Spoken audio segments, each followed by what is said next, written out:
Welcome back to another week. Sometimes crypto. The Unscripted Crypto podcast. Hey, this is gonna be another fun episode. I feel excited because I got a hat on. I never wear a hat. He's excited because I was gonna wear it front ways, but he told me to keep it backwards. He provided no explanation as to. Well, now you have it just like up here. No, you were so dramatic, just like regular. Okay, well, Look at yourself. I just put my finger in the camera. William, what are we talking about today? What did we decide to have a conversation about? Crypto 101, I guess. Crypto 101. Do's and don't. Do's and don'ts. What you need. The basics. Like the basic. Yeah. The bare minimum. Get to know what is crypto and how it works. And maybe lose money. And maybe lose money. Maybe. I mean, yeah, typically. Prices go down. Not financial advice. This is not Let's start right there. This is not financial advice. Not financial advice. Just I simply, may make money. simply Well. for education purposes. Wink, wink.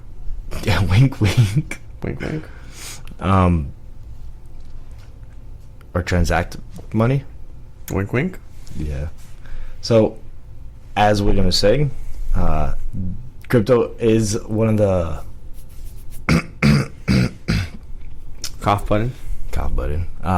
one of the methods of investing money, and as such, people tend to either make and or lose value doing that. We are not providing advice as to what you should do. Yeah, I'm not telling you what to do. I'm telling you if you're already going to do it, some things you might want to know. Yeah, that is true.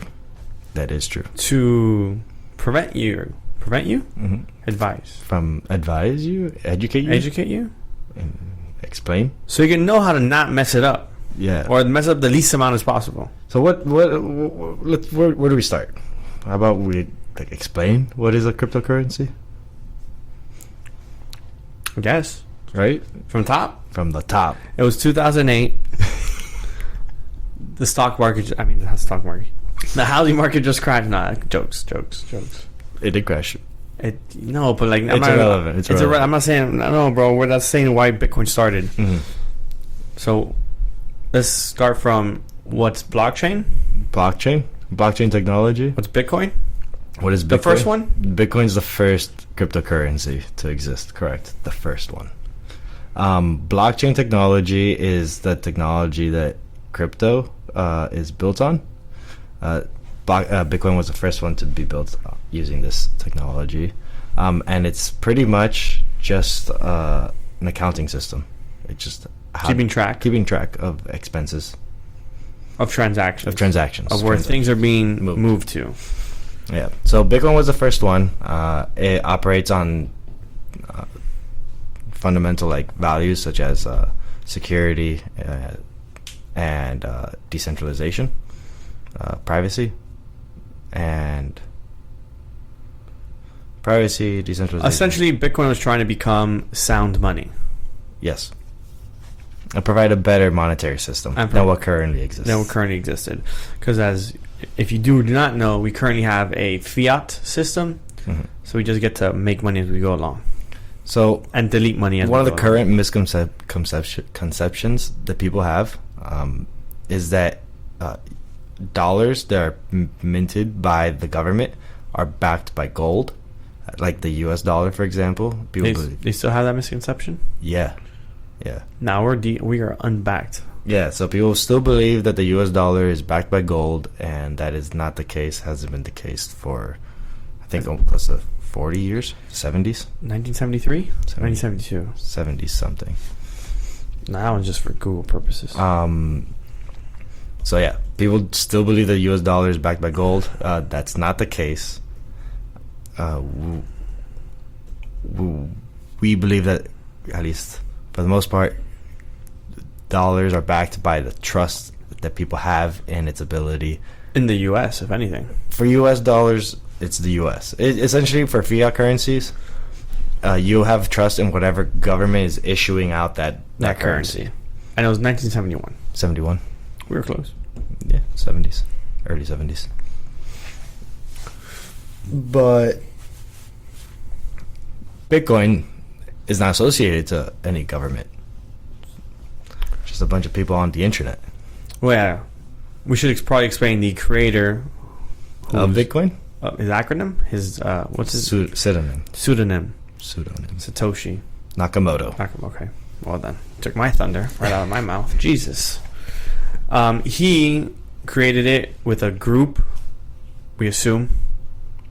Right? Is that not how it works? Or he created it himself? Oh, okay. So Satoshi, we don't know who he is. We we know, but the assumption is there's like three of them. Yeah, there's theories as to who Satoshi is, and it's a group of people. It could also be a government, for all we know. It could also be a government. We don't know because no one knows. No one knows. But they created this system around 2009. It was released. The white paper was published in 2008. First BTC. For like the Bitcoin white paper was published in 2008. I think it was like November, October, and on a on a mailing list that was sent out to like cypherpunks, people who are interested in just decentralized communication on the internet. And then the first block was mined in January of 2009 by Satoshi Nakamoto. And those all moved to... That's known as the Genesis block, the first block of the blockchain. Correct. So, blockchain technology? Yeah, now you have an idea of what's what. Yeah. So, Bitcoin, decentralized currency that's not issued by a government. Controlled by the people. They're running the node. Running the computer. Running the computers on the internet. Running the infrastructure needed for Bitcoin. It. Blockchain technology, going off of the Genesis block thing, essentially what the technology does, it is a ledger or a list of transactions that are done over a history, over a period of time. In this case, for Bitcoin, a new set of information is added every 10 minutes, approximately every 10 minutes. That's called a block. And so every 10 minutes there's a new block being added, and each block is attached to the prior block based off of an encryption that's done by the entire network. Getting the name blockchain. Yeah, it is. Because all the blocks are just continuing off the prior block. Yeah. Now, why is that important? What do you mean? They're connecting? Yeah, the fact that they're connecting, and what's the point of a ledger, or did I define a ledger correctly?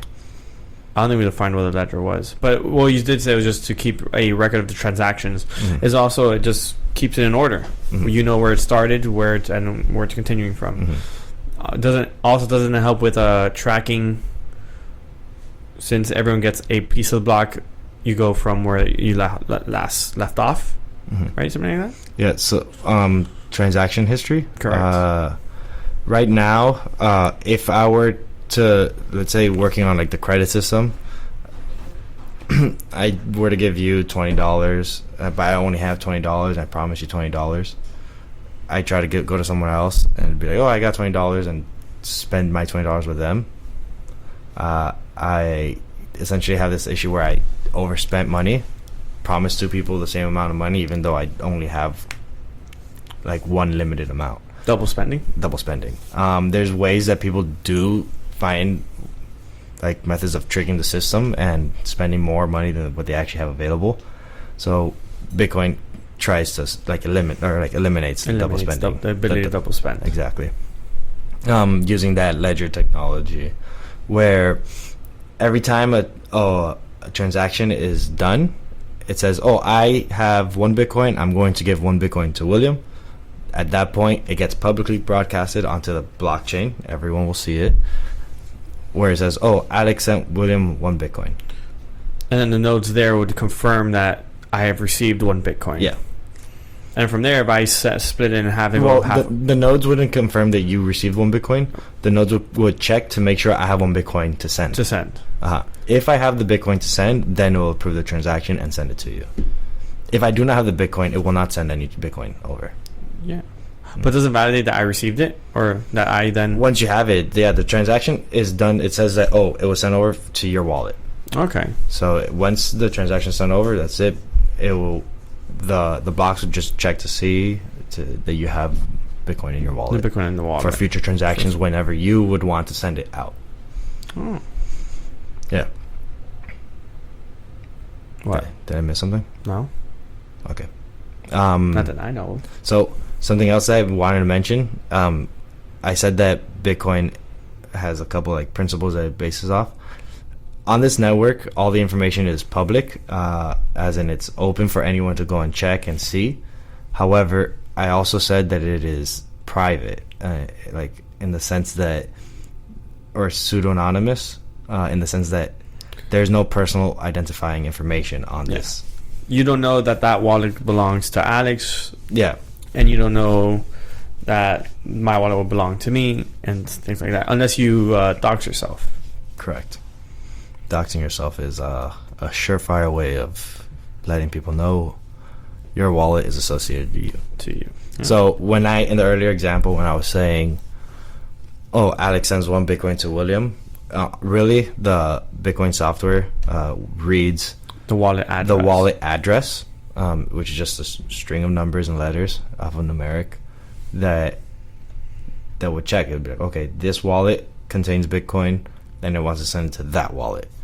There's no address, no age, no name, no gender, nothing that you need to put into the Bitcoin like network to open up your wallet.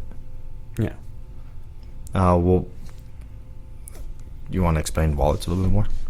I was about to say, I think this is a good time to explain what our wallets. To go into the wallets. Yeah. So there's really 2 types of wallets: hardware and software. There's a third type. Paper. What? What do you mean paper? Paper wallets. I haven't heard of paper. What? So. What do you mean paper wallets, son? So you know how Bitcoin wallets are generated, right? Like seed phrase. It's a seed phrase. Yeah. Yeah. Okay. So same thing. Seed phrase. A seed phrase is a list of 12, 24 words that, when put in a specific order, gives you access to a wallet that exists on the Bitcoin blockchain. You need to get that. This word list is 2,000 plus words, so you need to get a specific order of 12 to 24 words to get access to that specific wallet. I could literally find that list right now, grab 12 words from that list, write down on a piece of paper, and I would have access, like at least that the likelihood of someone writing down that same list of 12 words would be next to like nothing. Like no one would open up. No, like the likelihood of someone writing that same list it's the probability of that happening is very slim. It's next to none. It's next to none. Yeah. So essentially, the one part that I don't know how to do it is how to get the public key. But essentially, you would have on your wallet your private key, which is that list of 12 to 24 words, and then a private key. There's a private key and then a public key that you would display to people. The encryption method that's used for Bitcoin is how they get the public key.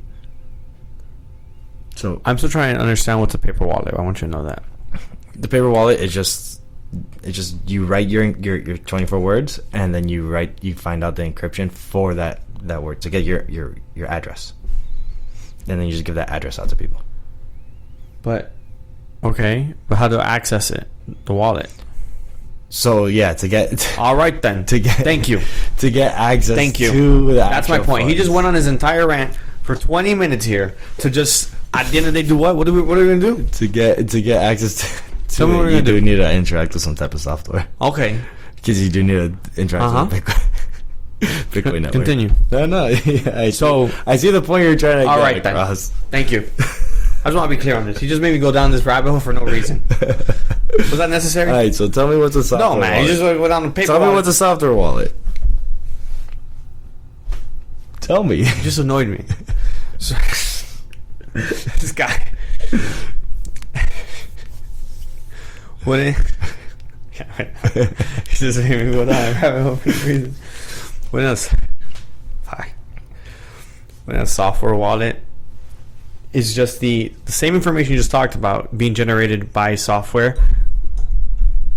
I just hit the microphone. My fault. Would typically be created within an app, designed to create what you just said, but not on paper. Yeah, created by code. Yeah, it's the same thing you just said, but created by code. Yeah, on a device. And the reason software connected to the internet. Correct. The reason we say it's a software wallet is just because it's not a physical thing.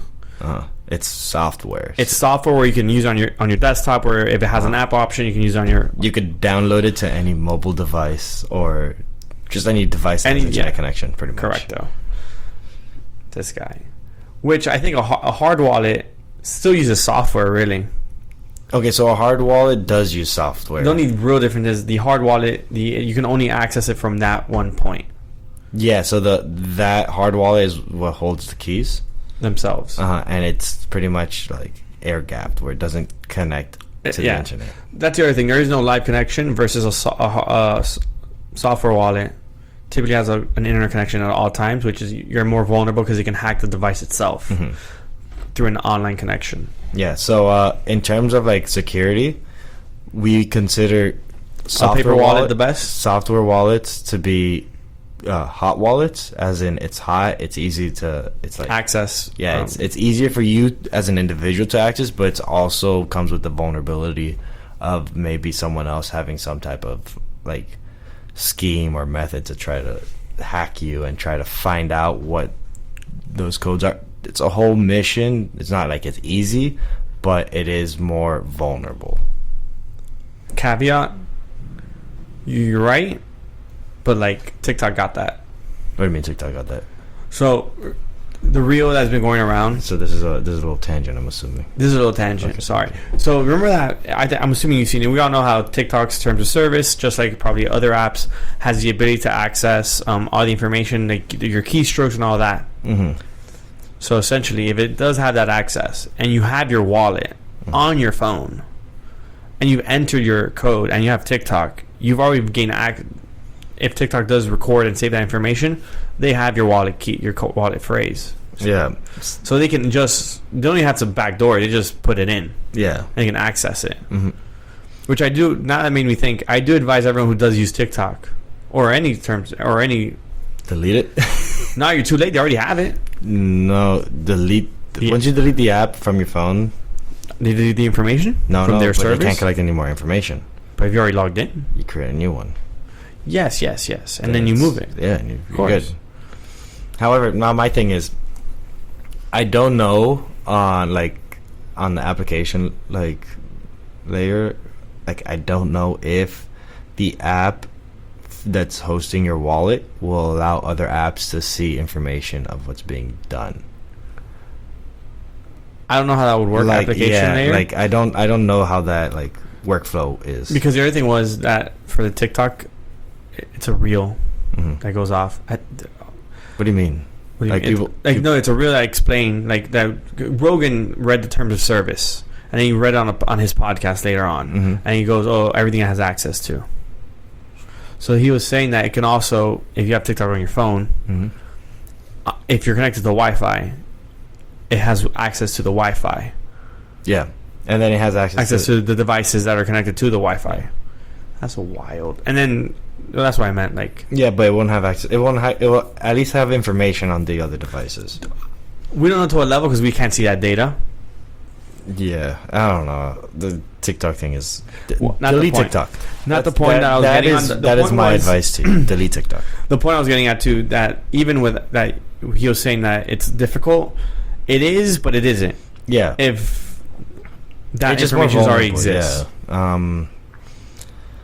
It's also how likely are you to okay, so that hot wallets stores you could use cryptocurrencies for transactions on your hot wallet for day to day. However, for saving purposes, it is recommended to store your crypto assets on a hard wallet, the William said, which we also refer to as a cold storage. Cold storage. Reason why that's cold storage is because that's a wallet address that you don't need to plug it in so that you could send money to it. All you need to do is just you would only use it really whenever you want to send money out, because it's like the storage of your seed phrase. There's no need to write in your seed phrase anywhere or password anywhere. As a matter of fact, the passwords that you do write would just be on the device to log in. Yeah. So that it can confirm who you are. It will store your seed phrase, so you don't have to remember the seed phrase. And you could also add like whitelist access. Trusted addresses that it's only allowed to send in and out from. Yeah, it's only allowed to, like, you can make it say, oh, you're only allowed to send funds from to this one specific wallet address. Yeah, which would be your cold wallet. And you're not cold, hot wallet. Yeah. And aren't hot wallets also more limited onto the amount of different currencies? That depends on the hard wallet that you have. The one that I got originally was a ledger that only holds I think it was like 3 different currencies. No. Ledger released other ones that have bigger storage, because essentially you do need to run like an app on the device. It's just the Bitcoin app or the specific blockchain that you're using, so that the device knows what it's communicating with. But the new devices hold 150 plus. Okay. Way more, yeah. So less limitations than from where it started. Yeah, way less limitations. Gotcha. Yeah, I was just cheap. You were cheap? Yeah, I was cheap. I didn't want to spend. I was like, I don't need all these coins. I was like, I'm only going to be holding 3 coins anyways. Like, not necessary. That's why I had it. And then, yeah, it's always good to be on the lookout for like new devices and just do some research on them. Okay, cool. Yeah. So now, William, what's up? How does one get cryptocurrencies? I was gonna ask you the same question. Were you? Yeah. Damn, it's like we're reading each other's minds. Sentences? Yes. Sandwiches. Like frozen sandwiches. That sounds nasty. It wouldn't be delicious. No. Would bread freeze? Bread does freeze. You've tested that out? Yeah, people put bread in freezers all the time. Oh, I've never done that. No. Not the point. So there's 2 ways, 3 ways, 4 ways, a few ways of getting. There's a few ways. There's a few ways you can get. There's a few ways you can get. I'd say there's primarily 3 ways. Yes. Way number 1, you buy it. Okay. No. Yeah, that would be way number 1. That is one way. You buy it. Okay. Where would you buy it though? That's a good You would question. ask yourself. Where would you buy it? It depends what type of dork you are. It depends on what type. So, if you're really deep into crypto, you would never want to use a centralized exchange. Correct. Why would you never want to use a centralized exchange? Because they own it. Because they own it? Yeah. What do you mean? So, what is an exchange? Let's go there. Exchange, a crypto exchange specifically. We're not going to diversify this conversation. Okay. I divert this conversation? I used a word that wasn't meant to be used. Okay. I did the thing I do. Okay, don't worry about it. Okay. I'm listening attentively. I'm excited. Oh, I see you're very attentively listening. You got me nervous. So an exchange is just a place where you are able to buy or sell either your crypto assets. A centralized exchange, we might want to pause this for a second. What were we talking about? Exchanges. And we're getting to centralized and, well, we didn't get to decent. We're talking about centralized exchanges. And we were saying how exchanges, a centralized exchange, they own, that company owns holds your crypto assets. And essentially all they're doing is giving you the ability to be able to buy them and sell them on their centralized platform. Yeah. They pretty much provide a marketplace for anyone who's looking to purchase or sell cryptocurrencies. Correct. Now, you bring up a different reason why I wouldn't want to be using exchanges, centralized exchanges, than what I was thinking. Yeah, you don't like KYCs. Yeah, that's what I don't like. You want non-custodial coins also. Yes. which are both, I think, are very Both important. are valid. Yeah. The other thing is an exchange, as Alex just said, they have KYCs, which is their terms of all their policies and information that they're required by the law of any government that they are working in, right? Working within. Working within. With. Yeah. With. Either or, whatever. They're law-abiding. Yeah. Businesses that want to. So, for example, exchanges have to require your name, your date of birth, social, an abundance of information that most crypto enthusiasts, advocates. We're learning words. Wouldn't. They're typically not comfortable giving up because they. Enthusiast works too. Enthusiasts work as well. Great. Thank you for the interruption. For that. Sorry. Fucking add nothing to the conversation, Alex. Right, Continuing. Yeah. You lost my train of thought. I hate you with all my life, bro. Yeah. We don't like giving up information if we don't have to. Correct. At least I don't. He hates it. Yeah. I like my information, especially the fact that people are. It keeps you anonymous. Keeps me anonymous. I feel more safe in knowing that my information is private, secure. But then that's to William's point, where any coins that you have on an exchange, on a centralized exchange, those are being custodied by that entity, and therefore there's a lot of security that's being misplaced there. You're trusting them with your assets. You are trusting them with your assets, absolutely. Which I will give a caveat. The same way you trust, most people are trusting where they're banking with, where they're investing in, with those assets as well. Yeah. Because you're not the ones running them either. It's the same exact thing. It's the same fear. Mm-hmm. Now, the only difference is, since it's a much newer market, you have the that fear of it can go away much quicker. Well, yeah, the fact that it is a new market, there's a lot of volatility, and then there's also a lot of new things coming into play. Exactly. Actually, I want to address something. I learned yesterday that the Coinbase Pro subscription, I think it's $30 a month, comes with a insurance policy.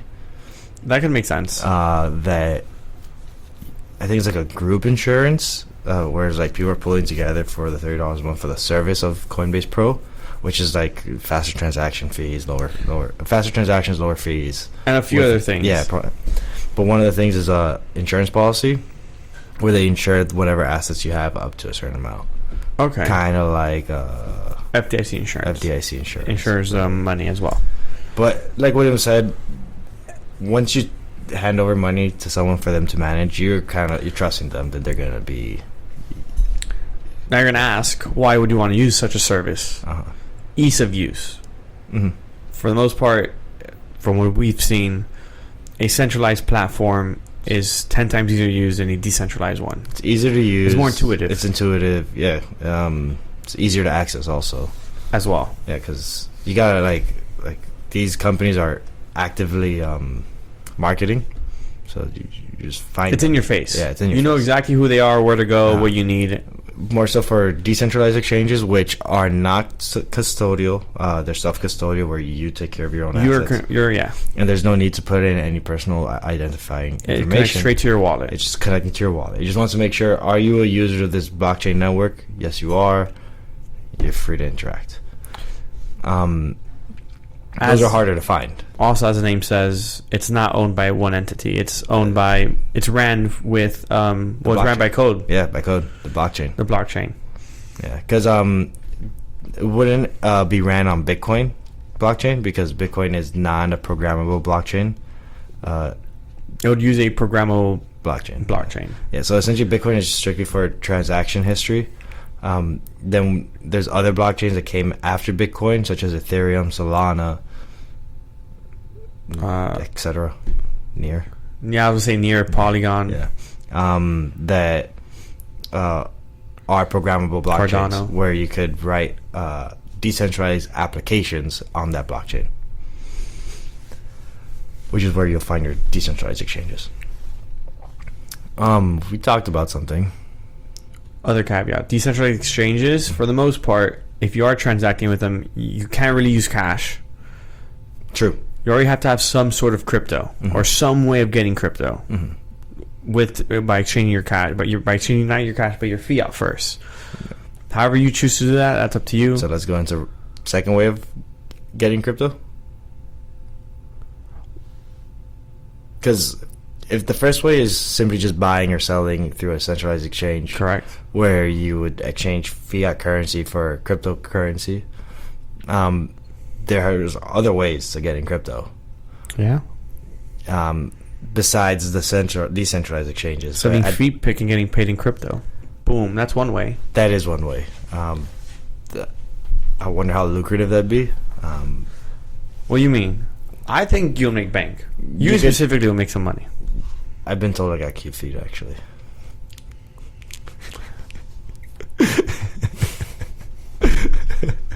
Alright, so getting back on track.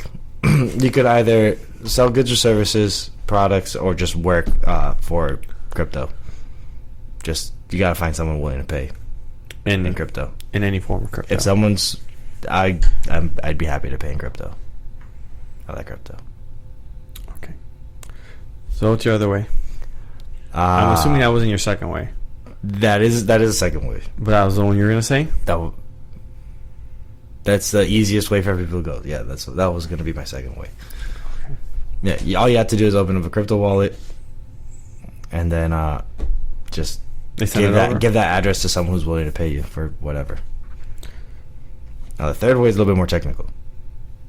It does require a little bit more know-how on how computers work, and for the most part, you could find someone. If you don't know how this works, you can find someone who could do it for you.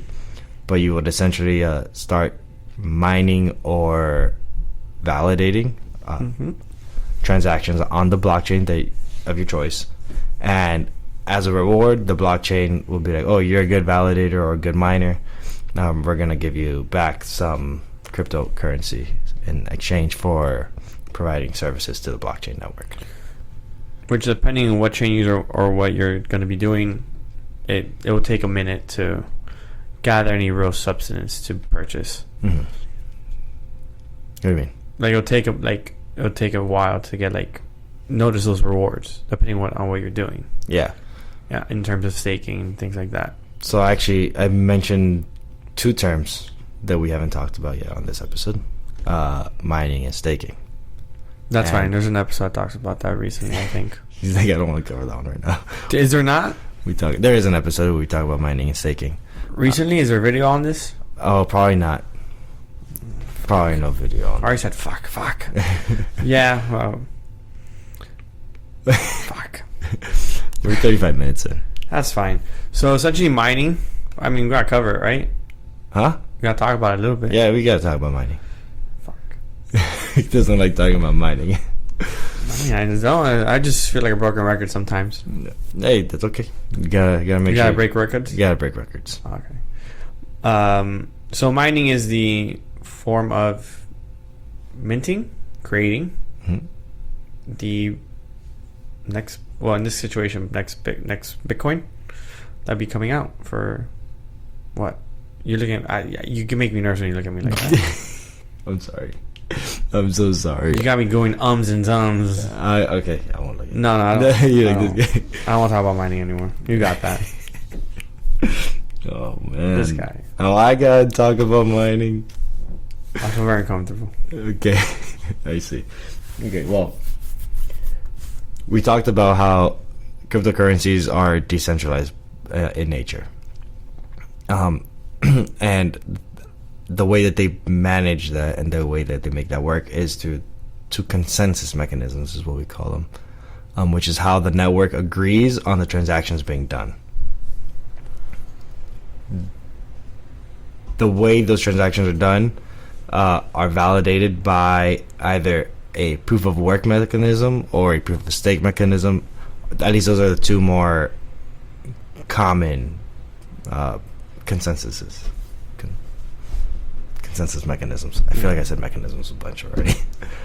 Nonetheless, we move forward. Proof of work requires that validate the miners on the blockchain.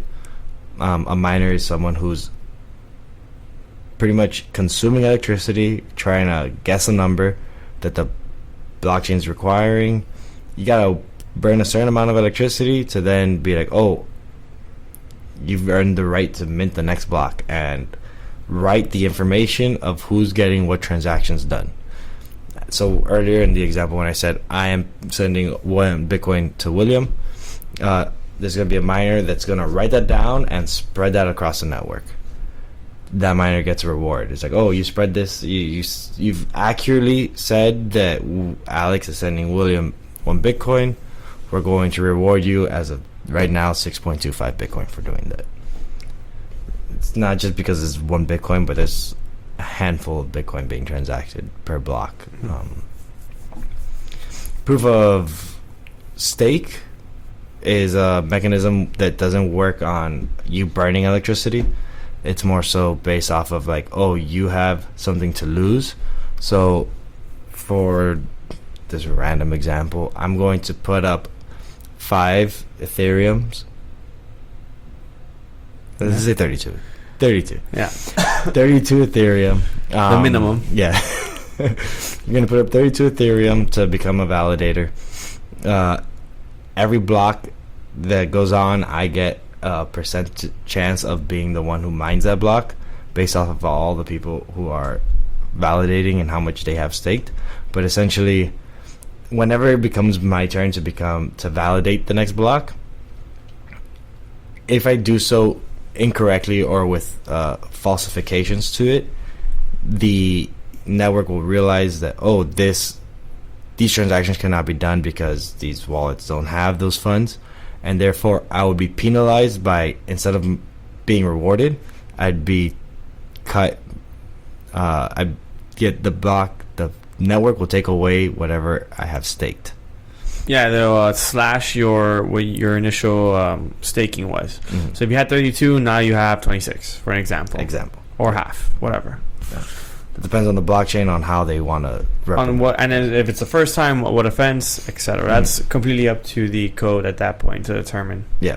And then the reward for validating a block on a proof of stake network is never as high as proof of work, as whatever you have staked. Oh, yeah. Oh, as whatever your minimum is or whatever you have staked. It's nowhere near, because of the fact that if it were to be higher than what you have staked, then, I could stake 32 Ethereum, but I get 33. I get 33. That seems like a win-win. Yeah. That also creates a absurd amount of printing to a degree. Yeah, because it would just be like, oh, anyone could validate. Anyone could validate, and then you just get paid out an absurd amount for validating. Yeah, so there is like some type of like game theory that gets into play, like mechanics of cryptocurrency. So we covered what are cryptocurrencies, some crypto wallets, crypto exchanges, and mining and staking. Which we will say those are not the only proof of the consensus mechanism. There's others of all sorts. So yeah, that's a whole nother thing. That is a whole nother thing. We talk about those. What? We talk about them? Have we talked about them in prior episodes? Yeah. Yeah? I think the last one we talked about was proof of space. Proof of space, yeah. Or Chia network. Did we talk about Chia? It was Chia network on the environmental episode. Correct, though. Yeah. So we do talk about them in other episodes. There's many others consensus mechanisms out there that are in use. Yeah. They're all important for the functionality of blockchain technology, because if the consensus mechanism of a blockchain does not sound like it makes sense, like if there's no logic behind it, then there's no consensus. The consensus isn't gonna work. For the most part, people who make these blockchains are pretty smart. So for the most part, yeah, I don't know all of them. I barely know any of them. I can't vouch for them, but it's from what I've seen, there's some pretty good mechanisms out there. Interesting stuff. You could read up on them. I can't cover all of that. What? You're pointing at me. Do you want to talk about scams or regulations? The one I thought about was more scams. More so just because we don't really got too much regulations out here. We don't know what's what yet. Regulations are far and scarce between. Especially in the U.S. Mm-hmm. So as per regulations, we don't know. There is no real classification on who's what and what's what.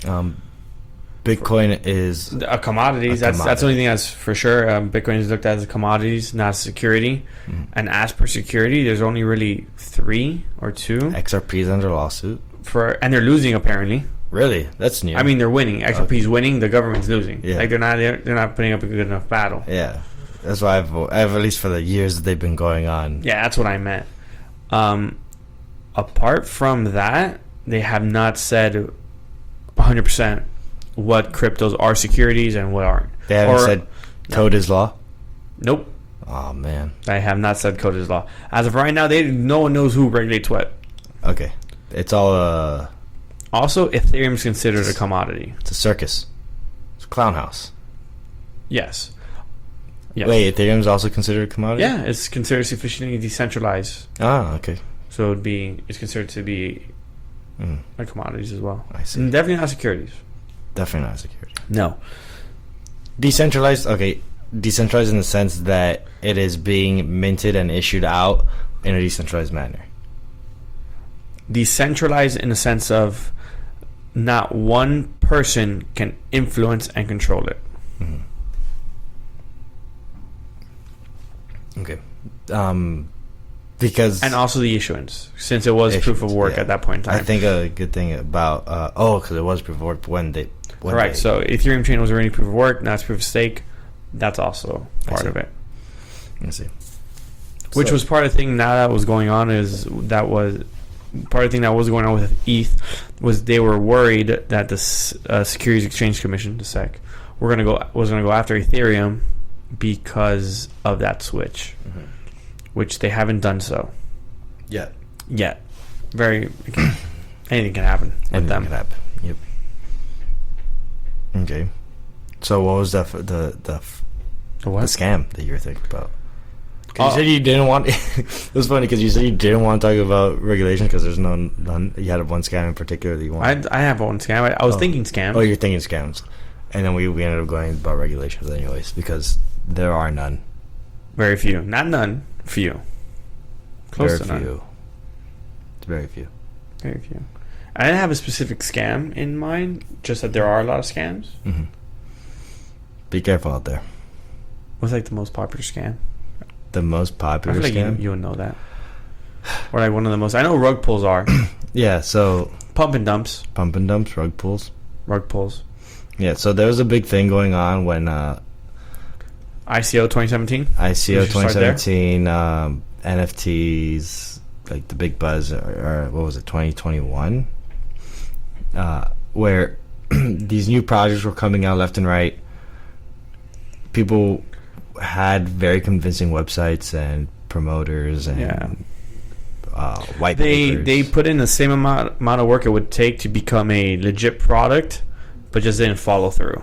Yeah, essentially to make it seem official. Yeah. And then at the end of the day, once everyone was sold on the idea, started putting money in and buying up the product. Because they did have to have some level of product done to be able to buy in. Yeah, so ICOs, essentially there was like basic code for... Also, ICOs are initial...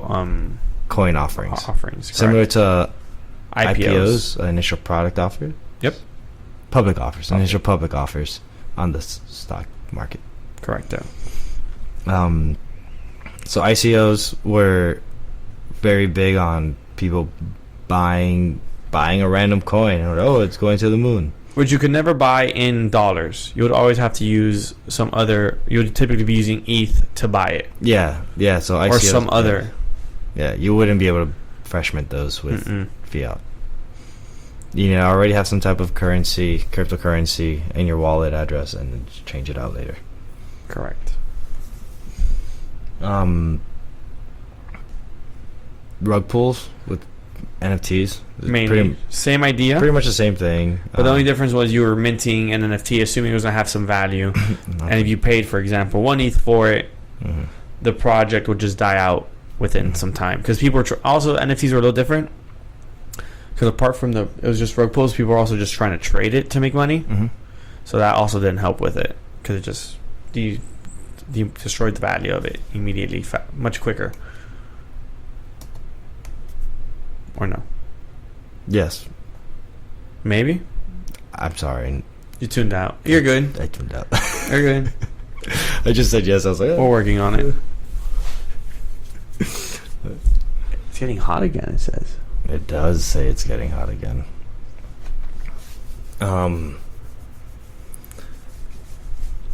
You think we could stress test it?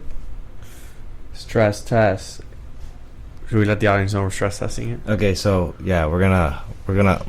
My camera just started saying I'm getting hot, even though it's colder. It shouldn't be hot. It's colder in here than usual. Specifically so that it could stop complaining about the heat. So we're gonna see what happens. But yeah, we're gonna see what's going on. We might have an intermission again. We'll see. We talked about non-fungible tokens. I want to kind of divert away from the scams for a little second. Okay. What are non-fungible tokens, and why do people keep on talking about them?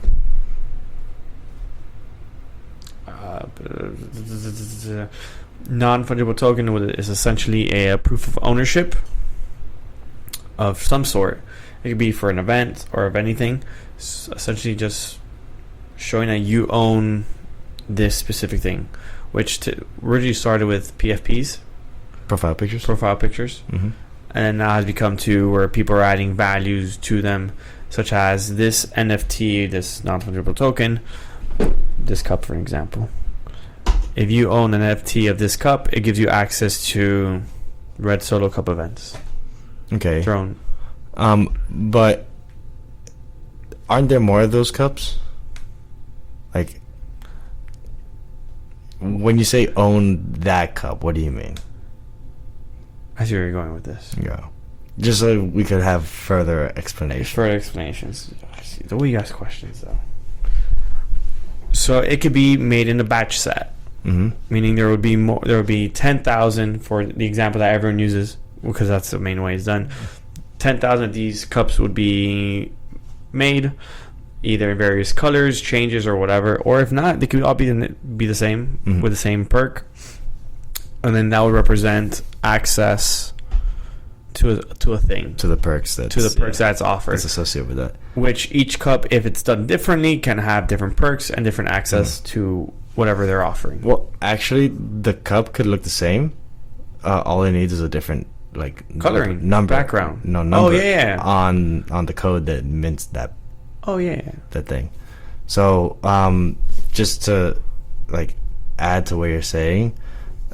This is the fungibility aspect of it, mm-hmm. where since it's non-fungible, that means it is like a one of one. Yeah, so it is not replaceable with another thing that looks like it, because that one is the only one of that exists. It's like saying your people, at least the use case that I see that we've talked about before. I think in our first episode actually, one of the use cases would be property ownership. I see where you're going with it. Where there's only one property, property is one of one. So if you have a deed that represents that land, that could be a representation of a non-fungible token. That parcel of land is one of one. That could be represented as a non-fungible token. Which could also be done with complexes and then subdivided even further. Yeah. So then so it would be like a collection. Building A has 60 units, so it'll be each unit would have its own subsection of that collection. Yeah, which has a much deeper use case. Mm-hmm. Still, I don't think there's any projects out there that do that yet. The closest one I saw was a hotel. Oh, really? I heard about a hotel. You gotta tell me more about that later. I don't remember enough. Yeah. I think they're still working on it, but they were trying to build that out. I see. Yeah, the reason why I want to talk about non-fungible tokens is because I feel like that's pretty prominent. Yeah, people just talk about those, so it's important to talk about it. Scams. Back to scams. There's a lot of impersonators out there. Do not trust everyone that you talk to on the internet, no matter how friendly and helpful they might seem. Yeah. You do not want to trust anyone in this space. or in general, trust is not necessarily a good thing. It becomes a vulnerability. This is a trustless system. Validate. Refer to other sources. Check on different. So, like, if you're talking to someone on Discord, reach out to them. Hey, reach out to them on Twitter. Reach out to them on Facebook. Reach out to them on your Slack. I don't know. I see where he's going with this. Yes. But before that, in terms of security, because we didn't talk security, your information is very private. You will never, ever need to give out your seed phrase. Oh, did we not say that? No. This is my... That hurts. Yeah, we never brought it up. You saying that made me remember that right now. You never want to share your... You'd never have to share your seed phrase. That information is not necessary to give out. Yeah, that's not... If someone sees your seed phrase, your wallet's compromised. Get a new one. That's it. It's done. Create a new seed phrase. Someone else has access to it. It's no bueno. I'm getting scared that thing's going to turn off. Yeah, I mean, the battery on that one's dying too. Like mid-sentence. Oh, is it? Yes. Oh, that's normal. The battery on this one should be dying too. Yeah, but it doesn't show me the battery. I don't know why. That's wild. You just unfocused it. I did? Actually, I don't know. I can't see it. The camera's too far. Fuck. This is a mess. This is funny. Yeah, we got. What? I don't know. I thought I heard something. I want to figure this out. We need to test it. No camera situation. I mean, for the most part, I think we covered everything. Not everything. I don't know. I would say everything's a little extensive. We'll run this back one day. Again, yeah. This is the second time we're running back. This is the second time we're running. Well, we're running back a third time in a new studio. Yeah, we decided to do it because of the fact that we got video now. Yeah. Can I go off on a tangent? Yeah, go for it. So Tucker Carlson is on Twitter now. He did a whole 2-minute video. He did a whole 2-minute video? 3 minutes, I don't know. Like saying why, like literally talking down on all social media, not social media, on all news publication networks. Oh, I'm sure. How they're all completely manipulating information. Mm-hmm. But it's the way he says it. It's the way he says it. Because he basically goes, he's like, it's not because they're lying to you, because they're telling you the truth, but the truth is a lie. The truth is a lie. And he goes, because they're not giving me the full truth. Mm-hmm. And I was like, oh, this is where he's going with it. Lying through omission. Correcto. Mm-hmm. And from there, he went on to how he's not partnering up, they're going to give him his own show that he was doing for like the last 6 years on wherever. They're going to start doing it on Twitter and add more to that. Wow. And that Good means for him. That means they denied PBD's offer. Yeah. So now I want to ask you, what do you think they offered him? What do you mean they? Twitter? Elon. Clients. Ad revenue. Elon probably said, look, like, we have this many followers on Twitter, like Twitter users. We could generate this much money from ad revenue based off of how much streaming you get. So more than 100 mil? Over 5 years, yeah, probably. More in equity in the company is also growing? I don't know about that. More than on the board? That part, I don't know. More than already giving. Maybe he doesn't want that responsibility. They offered him creative freedom as well. But all that was negotiable. I'm 100% positive that he had to have talked to Pat. Oh, the conversation. You don't think so? That they must have had at least a little. Yeah, it seems like a worthwhile sit down. Yeah. All right. Last one then.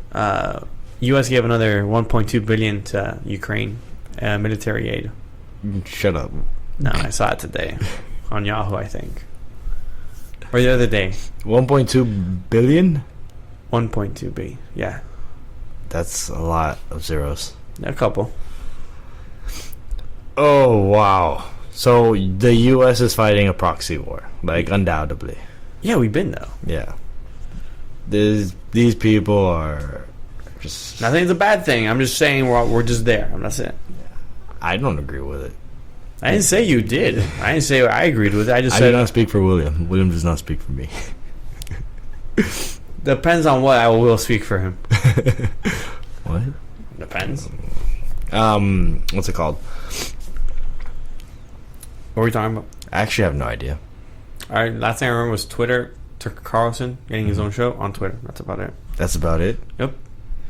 Oof. I have no idea. You know what we can't talk about? What can we talk We have a special podcast next week. Is it next week? No, not next week. No? Not next The week. one after? The one after. Alrighty. Well, the one after that, we have a special podcast for the week after that. Yep. 2 weeks from now.